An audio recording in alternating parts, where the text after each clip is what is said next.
Hey there, Jets fans. Well, here we are, just a couple days away from the final game of this 2018 season, and a disappointing campaign, obviously, for the Jets. 4-11 going into this final game, not where this team wanted to be. But one of kind of the themes over the last week or so, last few weeks, has really been kind of just how close are the Jets to turning this thing around and making it from a double-digit loss team to a playoff team, a playoff contender at the very least. And there's one strain of thinking that says the Jets are they're right there. I mean, they're close enough. They've lost 6 games by 1 possession this year. A handful of players have said that they feel like this thing is close, that they have the ability to turn this around relatively quickly. But as things move toward the offseason, just keep in mind this team has a lot of holes that they need to fill. I mean, first and foremost, they're about to have a head coaching vacancy that they have to fill, and who knows, they could still surprise us and have a GM vacancy as well. So those, right off the bat, I mean, that's a big hole to fill, potentially a big change in philosophy.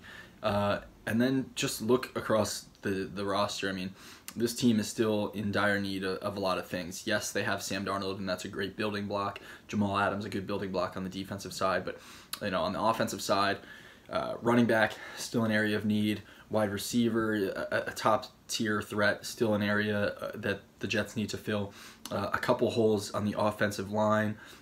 On the defensive side of the ball, cornerback is quickly going to become a question mark, with Morris Claiborne and Buster Screen both becoming free agents, and Trumaine Johnson underwhelming this season. You've got outside linebacker, where the Jets have kind of been playing musical chairs, no one really dominant at that position.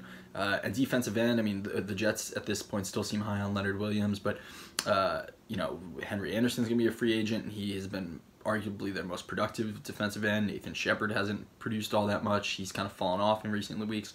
Defensive end, another big hole coming up here. So, I mean, that's a lot of work that the Jets have to do this offseason. So, when you think about 2019 and beyond, I mean, yes, it is possible, given the Jets' cap space, over $100 million, and their draft picks, especially the fact that they're going to have a high first-round pick. Maybe they trade back, get some more picks, able to fill some more holes. Is it possible that they're able to fill all these and get this thing turned in the right direction for 2019? Absolutely. But it's going to depend on a lot of correct decisions over the course of this offseason. Really, realistically, at this point, this team still has a lot of work to do between where it is and where it needs to be. So close probably isn't the word you would use to describe this team. Is it realistic that they could get things going again in the right direction for next season? Yes.